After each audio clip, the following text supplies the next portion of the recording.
મિત્રો, હું રાકેશ કાપડિયા પાઠક સ્કૂલમાંથી બાયોલોજીના વિડિયો લેક્ચરમાં બધાનું ફરી હાર્દિક સ્વાગત કરું છું. છેલ્લે આપણે ચેપ્ટર નંબર 2 જે પૂરું કરેલું બરાબર, એમાં આપણે ખાસ કરીને જોઈએ કે ભાઈ વનસ્પતિમાં લિંગી પ્રજનન કઈ રીતે થાય છે, અલગ અલગ પ્રકારની લિંગી પ્રજનન માટેની પદ્ધતિ. ત્યાર પછી છેલ્લે આપણે બીજની વાત કરી હતી, અસંયોજનની વાત કરી હતી અને બહુભ્રૂણતાની વાત કરી હતી.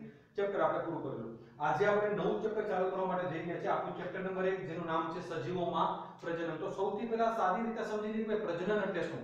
તો પ્રજનન એટલે કોઈ આ પૃથ્વી પરનો કોઈ પણ સજીવ હોય, કદાચ વનસ્પતિ હોય તો ભલે અને પ્રાણી હોય તો ભલે, એકકોષીય હોય કે બહુકોષીય હોય, આદિકોષ કેન્દ્રીય હોય કે સુકોષ કેન્દ્રીય હોય, આ પૃથ્વી પરના દરેક સજીવની જો કોઈ મુખ્ય લાક્ષણિકતા હોય તો એ પ્રજનન છે. તો પ્રજનન એટલે શું કે જ્યારે કોઈ પણ સજીવ પુખ્ત અવસ્થાએ બને. પુખ્ત બનવું એટલે શું? પુખ્ત બનવું એનો સાદો મતલબ એવો થાય કે પોતાના શરીરમાંથી ચોક્કસ પ્રકારના કોષોનો સ્ત્રાવ કરવો, તો ચોક્કસ પ્રકારના અંતઃસ્રાવનો સ્ત્રાવ કરવો, જેના કારણે પોતાના જેવી નવી સંતતિ બનવા માટે અથવા બનાવવા માટે પોતે સક્ષમ બનવું. તો જ્યારે કોઈ પણ સજીવ પુખ્ત અવસ્થાએ પહોંચે, પુખ્ત અવસ્થાએ પહોંચ્યા બાદ પોતાના જે શરીર છે, પોતાના દેહમાંથી ચોક્કસ પ્રકારના અંતઃસ્રાવોના કારણે કઈ શુક્રકોષનો ત્યાગ કરાવે, કઈ અંડકોષનો ત્યાગ કરાવે. જો નર હશે તો શુક્રકોષ હશે અને જો માદા હશે તો અંડકોષ હશે. આપણે વાત કરી પ્રાણીની, એવી જ રીતે આપણે જો વનસ્પતિમાં જોવા જઈએ તો જો નર પુષ્પ હોય તો એ પુંકેસર બનાવે અને જો માદા પુષ્પ હોય તો શું બનાવે? અંડક બનાવે. તો જ્યારે કોઈ પણ સજીવ પુખ્ત અવસ્થાએ પહોંચે ત્યારે સમાગમની ક્રિયા દ્વારા, પ્રજનનની ક્રિયા દ્વારા પોતાના જેવું જ નવું સજીવ ઉત્પન્ન કરવા માટે સક્ષમ બને. આજે આખી ઘટના છે એને શું કહેવાય? પ્રજનન તરીકે ઓળખવામાં આવે છે. પ્રજનનનો મુખ્ય ફાયદો જો આપણે જોવા જઈએ તો પ્રજનનનો મુખ્ય ફાયદો શું છે કે પોતાના જેવી નવી સંતતિ એક તો ઉત્પન્ન થાય અને બીજું કે પેઢી દર પેઢીનું સાતત્ય જળવાય. શું છે? પેઢી દર પેઢીનું સાતત્ય જળવાય. સાતત્ય એટલે શું કે માનો કે જે જનીનનું બંધારણ, જે ડીએનએ નો જથ્થો માતૃકોષ અને પિતૃકોષમાં હાજર છે, એ જ જનીનનું બંધારણ અને એ જ ડીએનએ નો જથ્થો એના પછીની પેઢીમાં જોવા મળે, જેથી કરીને જેટલી જેમ નવી પેઢી નિર્માણ પામતી જાય એ દરેક પેઢી એના પિતૃ જેવા લક્ષણો લઈને જન્મતા હોય છે. ત્યાર પછી આપણે આગળ વધીએ, જ્યારે કોઈ પણ સજીવ પુખ્ત અવસ્થાએ પહોંચે તો આખો એક પૃથ્વીનો અથવા જે કુદરતનો ક્રમ છે બહુ નક્કી છે કે જ્યારે કોઈ પણ સજીવનો જન્મ થાય, જન્મ થયા પછી સજીવ ધીમે ધીમે વૃદ્ધિ પામે. વૃદ્ધિ પામ્યા પછી પોતે પુખ્ત બને. પુખ્ત બન્યા પછી પોતે પ્રજનન કરે અને પ્રજનન કર્યા પછી ધીમે ધીમે પોતે વૃદ્ધત્વ તરફ આગળ વધે અને એક સમય એવો આવશે કે જ્યારે વૃદ્ધત્વના કારણે જે તે સજીવનું શું થાય? મૃત્યુ થતું. તો આ આખો જે કુદરતી ઘટનાક્રમ છે, એ કુદરતી ઘટનાક્રમ આ પૃથ્વી પરનો દરેક સજીવ શું કરતો હોય છે? એને અનુસરતો હોય છે. એની સામે આપણે જોવા જઈએ તો પૃથ્વી પરના દરેક સજીવનું આયુષ્ય પણ અલગ અલગ છે. આપણે સજીવનું કદ અને એના આયુષ્યને આપણે એકબીજા સાથે સરખાવી શકીએ નહીં, કારણ કે આ પૃથ્વી પર ઘણા બધા સજીવો એવા છે કે જેનું કદ એકદમ નાનું છે, પરંતુ આયુષ્યની દ્રષ્ટિએ આપણે જો જોવા જઈએ તો આયુષ્ય ખૂબ જ કેવું છે? તો કે મોટું છે. જ્યારે ઘણા સજીવો એવા છે જેનું કદ ખૂબ જ મોટું છે, પરંતુ આયુષ્યની દ્રષ્ટિએ આપણે જોવા જઈએ તો આયુષ્ય કેવું છે? ખૂબ જ ટૂંકું છે. તો આયુષ્ય અને સજીવના કદને કોઈ પણ એકબીજા સાથે કઈ લેવા દેવા નથી. તો હવે આપણે શરૂ કરવા માટે જઈ રહ્યા છીએ ચેપ્ટર નંબર 1 જેનું નામ છે સજીવોમાં પ્રજનન. તો પ્રજનન એક એવી જૈવિક પ્રક્રિયા છે, પોતાને મળતી આવતી સંતતિ ઉત્પન્ન કરે છે. વાત કરીએ આ એવી જૈવિક પ્રક્રિયા છે જેમાં પોતાને મળતી આવતી સંતતિ શું થાય? પોતે ઉત્પન્ન કરે. માનો કે આપણે ચલો મનુષ્યની વાત કરીએ તો મનુષ્યમાં પણ સેમ ટુ સેમ નર અને માદા બંને એકબીજા સાથે જ્યારે નર અને માદા બંને પુખ્ત અવસ્થાએ પહોંચે, નરની અંદર શુક્રકોષો ત્યાગ થાય, માદાની અંદર અંડકોષો ત્યાગ થાય, ત્યારે બંને એકબીજાની નજીક આવે, શુક્રકોષ અંડકોષ ભેગા થશે, સમાગમની ક્રિયા થાય, જેના અંતે ફલિતાંડ બને. સમય જતા 9 મહિનાનો ગર્ભકાળ પૂરો થાય ત્યારે જ એમાંથી આખું નવું સંતતિ જન્મ લેશે.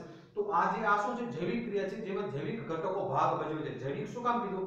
કારણ કે પ્રજનન માત્ર ને માત્ર સજીવની અંદર જ થાય છે, નિર્જીવની અંદર ક્યારે પ્રજનન થતું નથી. એટલા માટે શબ્દ લખેલો છે આ કેવી છે? એક જૈવિક પ્રક્રિયા છે. આગળ જોઈએ, પોતાને મળતી આવતી સંતતિ ઉત્પન્ન કરે છે, તે વૃદ્ધિ પામે, પુખ્ત બને અને બદલામાં નવી સંતતિ પેદા કરે. વાત કરીએ ને કે કોઈ પણ સજીવનો જ્યારે જન્મ થાય ત્યારે સમય જેમ એનો આયુષ્ય આગળ વધી પ્રમાણે પોતે વૃદ્ધિ કરે, વિકાસ કરે, પુખ્ત બને. પુખ્ત અવસ્થાએ પહોંચ્યા પછી જ્યારે પ્રજનન કરવા માટે સક્ષમ બને તો સમાગમની ક્રિયા દ્વારા કાય લિંગી કાય અલિંગી કોઈ પણ પદ્ધતિ દ્વારા પોતે પ્રજનન કરશે અને સમય જતાં પોતાના જેવી નવી સંતતિ પેદા કરવા માટે પોતે શું છે? સક્ષમ છે.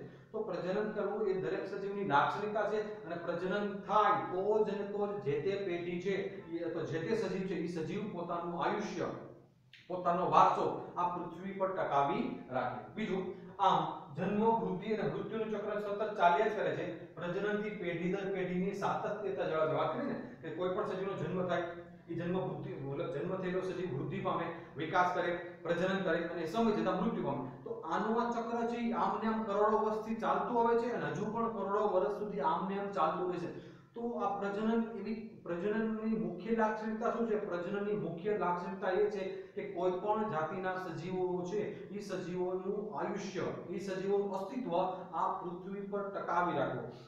આજથી લાખો વર્ષ પહેલા પણ મનુષ્યો આ પૃથ્વી પર જીવતા હતા. આજે પણ મનુષ્યો પૃથ્વી પર જીવે છે અને આજ પછી લાખો વર્ષ પછી પણ મનુષ્યો આ પૃથ્વી પર જીવતા હશે. તો આ બધી વસ્તુમાં ફેરફાર શું છે? ફેરફાર એટલો છે કે જેમ જેમ પેઢી દર પેઢી મનુષ્યની જાતિ આગળ વધે એ પ્રમાણે દરેક મનુષ્યની જાતિ કંઈક નવા લક્ષણ લઈને જન્મ લે છે. પોતાનું અસ્તિત્વ ટકાવી રાખવા માટે આ પૃથ્વી પરના દરેક મનુષ્ય, ઇવન દરેક સજીવે પ્રજનન કરવું પડે તો જ પોતાની પાછલી પેઢી, પોતાની આગળની પેઢીનું પોતે સાતત્ય જાળવી શકશે, પોતાનું અસ્તિત્વ ટકાવી રાખશે. આગળ સજીવ વિશ્વમાં ખૂબ જ વિવિધતા જોવા મળે છે. બધાને કહે છે આખી પૃથ્વીમાં જોવા જઈએ તો અત્યાર સુધીમાં ઓળખાયેલી, આપણે ધોરણ 11 ની અંદર આપણે અભ્યાસ કરી ગયેલા છે, અત્યાર સુધીમાં 1.8 મિલિયન જેટલી સજીવોની જાતિમાં વનસ્પતિ પણ આવી ગઈ અને પ્રાણી પણ આવી ગયા. અત્યાર સુધીમાં 1.8 મિલિયન જેટલી સજીવોની જાતિ શોધાઈ ગઈ છે. આટલી જૈવ વિવિધતા છે શોધાઈ ગઈ. નથી શોધાઈ ગયેલી એવી જાતિની જો સંખ્યા આપણે ગણતરી કરવા જઈએ તો આના કરતા ઓલમોસ્ટ 10 ગણી કેવી છે વધારે હોઈ શકે છે કે હજુ સુધી જેનું નામકરણ પણ નથી થયું અને શોધાણી પણ નથી. તો પૃથ્વી પર જૈવિકતા કોઈ વધારે જોવા મળે છે. દરેક સજીવ બહુગુણિત થવા તથા સંતતિ ઉત્પન્ન કરવાની પોતાની આગવી લાક્ષણિકતા ધરાવે છે. જો દરેક સજીવ પાસે પ્રજનન કરવાની કેપેસિટી છે. હવે એ લિંગી રીતે કરે છે કે અલિંગી રીતે કરે છે, જે તે સજીવની દેહધાર્મિક અને જે તે સજીવના સ્વભાવ ઉપર આધાર રાખે. બાકી આ પૃથ્વી પરનો કોઈ પણ સજીવ નામે કહીએ એ સજીવ પોતાના જેવી નવી સંતતિ ઉત્પન્ન કરવા માટે પોતે આગવી શું ધરાવે છે? લાક્ષણિકતા ધરાવે છે. જેમ સજીવોની જાતિ બદલે એ પ્રમાણે દરેક સજીવની પ્રજનન કરવાની પદ્ધતિ પણ બદલે. સાથે એ જે તે સજીવનો ગર્ભવિદ્યા કાળ પણ બદલે અને સાથે જે તે સજીવ કેટલા બચ્ચાને જન્મ આપશે કે કેટલા ઈંડાને જન્મ આપશે એ પણ જે તે સજીવની જાતિ પર આધાર રાખે છે. આપણે આ ચેપ્ટરની અંદર ભણવાનું આવશે કે અંડપ્રસવી અને અપત્ય પ્રસવી. ઘણા પ્રાણીઓ એવા હોય છે કે જે ઈંડાને જન્મ આપે છે, પક્ષીઓ ફોર એક્ઝામ્પલ. ઘણા પ્રાણીઓ એવા હોય છે કે જે બચ્ચાને જન્મ આપે છે, ફોર એક્ઝામ્પલ મનુષ્ય. તો જે ઈંડાને જન્મ આપે એને અંડપ્રસવી કહેવાય અને જે બચ્ચાને જન્મ આપે એને શું કહેવાય? અપત્ય પ્રસવી કહેવાય.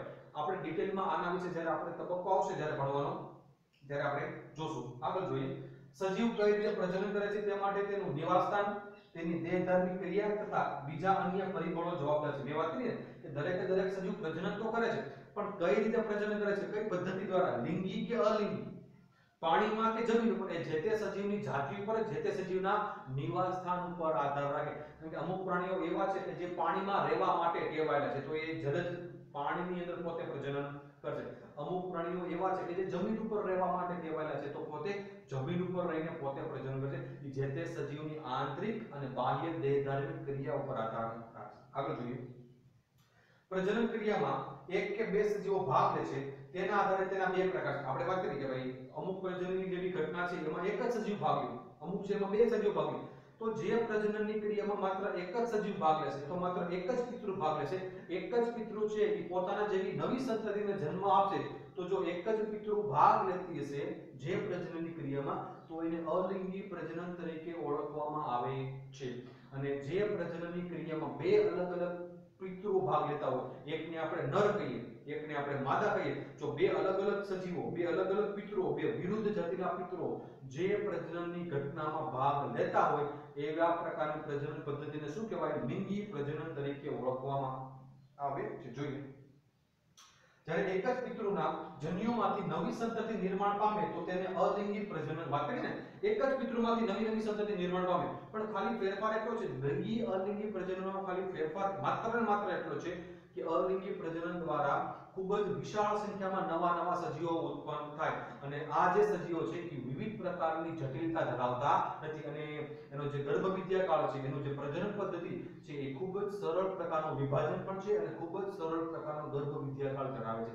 જ્યારે લિંગી પ્રજનન કરતા સજીવો છે એનો ગર્ભવિદ્યાકાળ ગર્ભ અવધિ સમય પણ વધારે છે, એક જટિલતા પણ વધારે ધરાવે છે, અને સાથે સાથે જ્યારે એ લિંગી પ્રજનન ધરાવતા સજીવો નવા બચ્ચાને જન્મ આપશે કે નવા બાળકને જન્મ આપશે તો એ બાળકની અંદર વિવિધ પ્રકારની લાક્ષણિકતા જોવા મળશે. આ લાક્ષણિકતા અલિંગી પ્રજનન દ્વારા ઉત્પન્ન થયેલા સજીવોની અંદર જોવા મળતી નથી. વાત નંબર 2, અલિંગી સજીવ અથવા અલિંગી પ્રજનન દ્વારા ઉત્પન્ન થયેલું જે સજીવ છે એ સજીવ આબેહૂબ કોપી ટુ કોપી એના ફાધર જેવું છે, એના પિતૃ સંતતિ જેવું છે. જ્યારે લિંગી પ્રજનનની અંદર જે નવું સજીવ ઉત્પન્ન થાય છે એના માતૃકોષ કે પિતૃકોષ જેવું હશે નહીં. શું કામ? આનું પાછળનું કારણ શું એ આપણે આગળ જતા ડિસ્કસ કરીએ. બીજું, જ્યારે બે વિરુદ્ધ જાતિના સજીવો નર અને માદા, બે વિરુદ્ધ જાતિના સજીવો, વનસ્પતિ હોય તો ભલે ને પ્રાણી હોય તો ભલે, નર અને માદા અલગ અલગ જાતિના સજીવો જ્યારે એમાં સમાવેશ થાય ત્યારે શું કહેશું આપણે એને? લિંગી પ્રજનન તરીકે આપણે એને ઓળખીએ છીએ. જ્યારે બે વિરુદ્ધ જાતિના જન્યુઓ ભાગ લેતા હોય તો તેને લિંગી પ્રજનન તરીકે ઓળખવામાં આવે છે, જેમાં એક નર લિંગ છે અને બીજો કેવો છે? એક માદા લિંગ છે. હવે સૌથી પહેલા શરૂઆત આપણે કરીએ અલિંગી પ્રજનન. તો અલિંગી પ્રજનનની આપણે વ્યાખ્યા આપી દીધેલી છે, જોઈએ આગળ.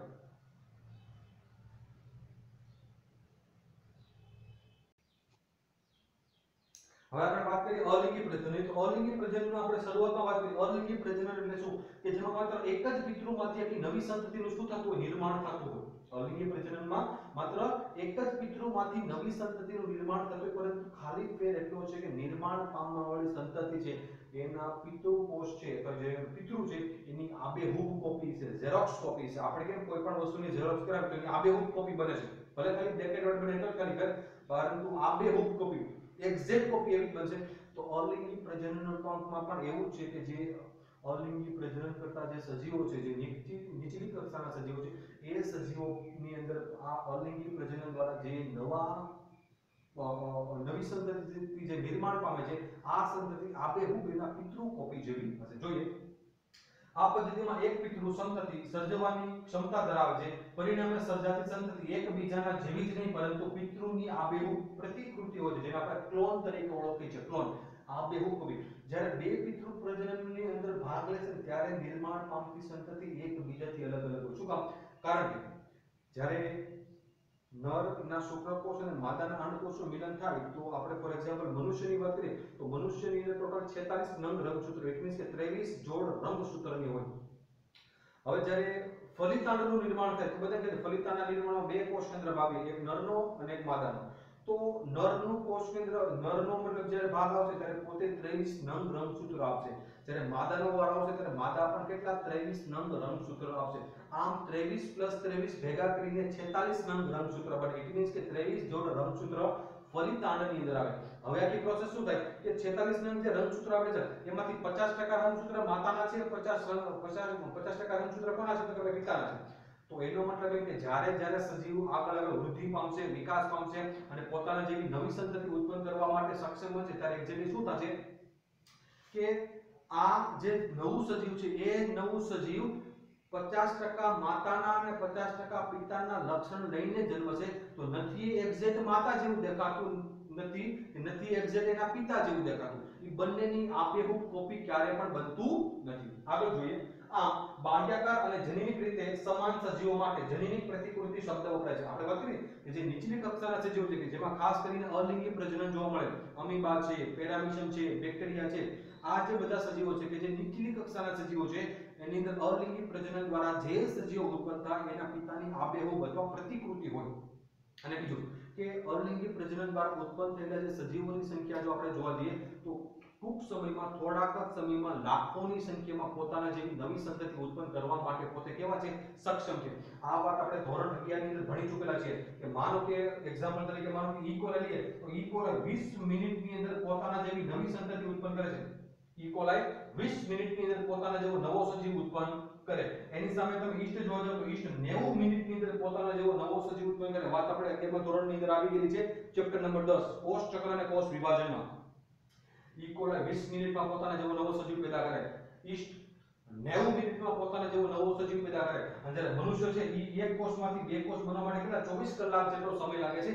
આ પણ વાત આપણે ધોરણ 11 ની અંદર ચેપ્ટર નંબર 10 માં આવી ચૂકેલી છે. તો દરેક સજીવો માટે જે ડબલિંગ નો સમય છે, રેપ્લિકેશન જેને આપણે રેપ્લિકેશન કહીએ કે ભાઈ એક કોષમાંથી બે કોષનું નિર્માણ થવું, તો જે દરેક સજીવની અંદર એક કોષમાંથી બે કોષ બનવાની જે ઘટના છે એ ઘટનાનો સમયગાળો દરેક સજીવમાં કેવો છે, અલગ અલગ છે. એના આધારે જેટલો સમયગાળો વધારો એટલા જ જે તે કોષની જટિલતા કેવી છે, વધારે છે. આગળ જોઈએ. હવે આપણે જુદા જુદા સજીવ સમૂહમાં જોવા મળતું અલિંગી પ્રજનન કેવી રીતે થાય છે તે જોઈએ. અલિંગી પ્રજનન એ એક કોષીય સજીવો માટે કેવું છે, સામાન્ય. એક કોષીય, ખાસ કરીને જેને આપણે આદિકોષ કેન્દ્રીય કોષ કહીએ, બેક્ટેરિયા છે, વાયરસ છે, અમીબા છે, પેરામીશિયમ છે, તો આ બધા જે નીચલી કક્ષાના સજીવો છે, નીચલી કક્ષાના સજીવોની અંદર જે અલિંગી પ્રજનન છે ખૂબ જ સામાન્ય ઘટના છે, જેના કારણે ખૂબ જ ઓછા સમયમાં લાખોની સંખ્યામાં પોતાના જેવી નવી પ્રતિકૃતિ પેદા કરવા માટે પોતે શું છે, કેપેબલ છે, સક્ષમ છે. જોઈએ. તે સરળ કક્ષાનું આયોજન ધરાવતી વનસ્પતિમાં પણ સામાન્ય સરળ કક્ષાનો ઇટ મીન્સ કે નીચલી કક્ષાની વનસ્પતિ, ફોર એક્ઝામ્પલ એકંગી, દ્વિઅંગી, લીલ, આ બધા જે સજીવો છે, આ બધી જે વનસ્પતિ છે એની અંદર પણ અલિંગી પ્રકારનું પ્રજનન જોવા મળે છે. તો એક વસ્તુ યાદ રાખવાની, અલિંગી પ્રજનન માત્ર ને માત્ર એવા સજીવોની અંદર જોવા મળે કે જે સજીવોનું દૈહિક આયોજન પ્રાથમિક કક્ષાનું હોય અથવા એકદમ સરળ કક્ષાનું હોય, એવા જ સજીવોની અંદર આ અલિંગી પ્રકારનું પ્રજનન જોવા મળે છે. આગળ જોઈએ. પ્રોટિસ્ટા કે મોનેરા. પ્રોટિસ્ટા કોને કહેવાય, મોનેરા કોને કહેવાય, એ વાત તમને બધાને ખ્યાલ છે. પ્રોટિસ્ટા કોને કહેવાય, મોનેરા કોને કહેવાય, તમને બધાને હવે ખ્યાલ છે. કારણ કે પ્રોટિસ્ટા અને મોનેરાની જો આપણે બેઝિકલી વાત કરવા જઈએ તો પ્રોટિસ્ટા સમુદાય, મોનેરા સમુદાય તમે ધોરણ 11 ની અંદર ભણી ચૂકેલા છો. આખી વસ્તુ પ્રોટિસ્ટામાં આ પૃથ્વી પરના બધા જ બેક્ટેરિયાનો સમાવેશ કેમાં થાય, પ્રોટિસ્ટા સમુદાયમાં થાય. મોનેરામાં તો કે મોનેરામાં આપણે ફોર એક્ઝામ્પલ તરીકે જોવા જઈએ તો એમાં એના પણ અલગ અલગ વર્ગ છે. મોનેરા સમુદાયના પણ અલગ અલગ વર્ગ છે. તો સોરી, મોનેરા સમુદાયમાં આ પૃથ્વી પરના દરેક બેક્ટેરિયા છે, દરેક બેક્ટેરિયાનો સમાવેશ કેમાં થશે, મોનેરા સમુદાયમાં થશે. પ્રોટિસ્ટા સમુદાયમાં જોવા જઈએ તો પ્રોટિસ્ટા સમુદાયમાં ઘણા બધા અલગ અલગ આવશે. ડાયનોફ્લેજેલેટ્સ છે, યુગ્લિનોઇડ્સ છે, પ્રજીવો છે, સ્લાઇમ મોલ્ડ છે. આ બધી વસ્તુ આપણે 11મા ધોરણમાં ભણીને આવ્યા છીએ. તમારા માટે એક પણ શબ્દ નવા નથી. તો પ્રોટિસ્ટા કે મોનેરામાં પિતૃકોષ સંવિભાજન પામી બે કોષો સર્જે છે જે નવા સજીવ તરીકે વર્તે છે. બહુ સ્પષ્ટ વાત. પ્રોટિસ્ટા માનો કે બેક્ટેરિયા છે, તો એક બેક્ટેરિયા ફોર એક્ઝામ્પલ તરીકે આપણે વાત કરીએ, માનો કે આ એક બેક્ટેરિયા છે. આ બેક્ટેરિયા સમવિભાજન દ્વારા માનો કે વિભાજન કર્યું તો અહીંથી માનો કે બે સરખા ભાગમાં પિતૃકોષ વિભાજિત થયો, તો એકમાંથી કેટલા બનશે, બે. સમય જતા આ બંને સજીવો સ્વતંત્ર સજીવ તરીકે પોતે અસ્તિત્વ ધરાવશે. તો એનો મતલબ એમ કે પિતૃકોષનું બેક્ટેરિયા છે, પિતૃ બેક્ટેરિયાના જેટલા ભાગમાં વિભાજન થશે, જેટલા ભાગમાં એનું સમવિભાજન થશે, એટલા જ નવા બેક્ટેરિયાના કોષ ઉત્પન્ન થશે. શું કામ, બેક્ટેરિયા આદિકોષનું એક્ઝામ્પલ છે અને એની અંદર વધારે પ્રમાણમાં જટિલતા હાજર હોતી નથી. આગળ. આમ આ સજીવોમાં કોષ વિભાજન પોતે પ્રજનનનો પ્રકાર છે. ઘણા એક કોષીય સજીવો દ્વિભાજન દ્વારા પ્રજનન, દ્વિ એટલે બે, આમાં પણ સરખું છે, બે સરખા ભાગમાં વિભાજિત થાય. પણ ઘણીવાર દ્વિભાજનમાં કેવું થતું હોય કે એક સજીવમાંથી બે નવા કોષો નિર્માણ પામે, એક જ પિતૃકોષમાંથી બે નવા બાળ સંતતિ નિર્માણ પામે. પણ ઘણીવાર જે બે બાળ સંતતિ નિર્માણ પામે છે એ અસમવિભાજન પ્રકારનું હોય. ઇટ મીન્સ એક બાળ સંતતિમાં જે છે એ કદમાં મોટું હોય, જ્યારે બીજું બાળ સંતતિ છે એ કદમાં કેવું હોય, નાનું હોય. તો દ્વિભાજન અને સમભાજન એક રીતે જોવા જઈએ તો બંને એક જ છે, પણ ખાલી ફેરફાર એટલો કે સમભાજનમાં એક સરખું જ વિભાજન થાય, એમાં નાના મોટું કઈ હોય નહીં. જ્યારે દ્વિભાજનની વાત આપણે કરીએ તો દ્વિભાજનમાં ઘણીવાર એક જે બાળ સંતતિ છે એનું કદ મોટું હોઈ શકે, જ્યારે બીજું બાળ સંતતિ છે એનું કદ કેવું હોઈ શકે છે, નાનું હોઈ શકે છે. આગળ જોઈએ. અને દરેક કોષ બે અર્ધભાગમાં વિભાજિત થાય અને દરેક ભાગ ઝડપથી વૃદ્ધિ પામીને પુખ્ત બને છે. વાત કરીને દ્વિભાજનમાં ભાગ કેટલા પડે, બે જ ભાગ પડે, એમાં કઈ વધારે ફેરફાર છે નહીં, પરંતુ ખાલી ફેર એટલો છે કે ભાઈ એક નાનો ભાગ બને, એક મોટો ભાગ બને. માનો કે એક બેક્ટેરિયાનો કોષ બે અલગ અલગ ભાગમાં વિભાજિત થયો. આ બંને ભાગ છે એ બંને ભાગ સમય જતા ઝડપથી વૃદ્ધિ પામે, વિકાસ પામે અને જ્યારે પુખ્ત બને, પુખ્ત બનેલા જે પિતૃકોષ છે, પિતૃકોષ તો એનું દ્વિભાજન દ્વારા વિભાજન થયું એટલે બાળકોષો અસ્તિત્વમાં આવ્યા. આ બંને બાળકોષો ધીમે ધીમે આજુબાજુના વાતાવરણમાંથી પોતે વૃદ્ધિ પામે, વિકાસ પામે, પોષણ મેળવશે અને જ્યારે પોતે પુખ્ત અવસ્થાએ પહોંચશે ત્યારે ફરી પાછું પોતે પ્રજનન કરીને પોતાના જેવી નવી સંતતિ ઉત્પન્ન કરવા માટે પોતે સક્ષમ બનશે. તો આ રીતે જે નીચલી કક્ષાના સજીવો છે, ખાસ કરીને વનસ્પતિઓ અને પ્રાણીઓ કે જે નીચલી કક્ષાના છે, જેમાં વધારે પ્રમાણમાં જટિલતા જોવા મળતી નથી, આ બધા સજીવોની અંદર આ પ્રકારનું એકદમ પ્રાથમિક કક્ષાનું પ્રજનન પદ્ધતિ જોવા મળે છે, જેને આપણે અલિંગી પ્રજનન કહીએ છીએ. અલિંગી પ્રજનન પદ્ધતિ દ્વારા ખૂબ જ ટૂંકા સમયની લાખોની સંખ્યામાં પોતાના જેવી નવી સંતતિ નિર્માણ પામશે, પરંતુ આપણે જોની જટિલતાની દ્રષ્ટિએ જોવા જઈએ તો જટિલતા ખૂબ જ ઓછી હશે અને સાથે સાથે જે બાળ સંતતિ નિર્માણ પામે છે એ બાળ સંતતિમાં લક્ષણો જોવા જઈએ તો એ લક્ષણો આબેહૂબ એના પિતૃ જેવા છે, કારણ કે અહીંયા માત્ર એક જ પિતૃમાંથી આખી નવી સંતતિ નિર્માણ પામે છે। જો એની જગ્યાએ બે અલગ અલગ પિતૃ હોત, એક નર હોત અને એક માદા હોત, તો જે નવા સજીવ નિર્માણ પામે છે એ નવા સજીવ નહીં માતા જેવા નહીં પિતા જેવા, બંનેનું વચ્ચેનું કોમ્બિનેશન હોય, પરંતુ અહીંયા એવું થતું નથી। હવે ત્યાર પછી આપણે અલગ અલગ જે બીજી અલિંગી પ્રકારની પ્રજનન પદ્ધતિ છે એના વિશે આપણે આગળ જોઈએ।